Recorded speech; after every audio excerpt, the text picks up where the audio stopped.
তুই কি কখনো ভেবেছিস মাসে ১,০০০ টাকা পাস, কিন্তু মাসের মাঝে এই ফাঁকা পকেট? টেনশন নিস না। আজ তোর জন্য আছে ৩টা সোজা কৌশল ছাত্রজীবনে টাকাটা বাঁচানোর। তুই এখন ছাত্র, চা সিঙ্গারা, বন্ধুর সাথে হুটহাট ট্যুর, ফেসবুকে দেখিস কে কি কিনছে। ভিতরে ভিতরে চাপ। একবার এক ছেলেকে চিনতাম, বুয়েটের ছাত্র, অল্প টাকায় এমনভাবে চলত, মাস শেষে ৫০০ টাকা জমাত। কিভাবে জানিস? প্রথমত, প্রতি মাসে নিজের জন্য একটা ছোট বাজেট বানাস।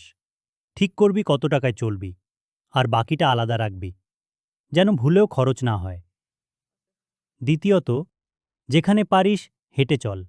রিক্সা, বাইক সব কাটে পকেট। তৃতীয়ত, বন্ধুদের প্রেসারে না গিয়া নিজের প্ল্যান অনুযায়ী চল। সবাইকে খুশি করতে গিয়া নিজের ভবিষ্যৎ না খুইয়ে ফেলিস। তুই একটু বুঝে চললেই পকেটেও টাকা থাকব, আর মনে চলব শান্তি। এমন আরও টিপস পেতে চ্যানেলটা ধরে রাখিস ভাই।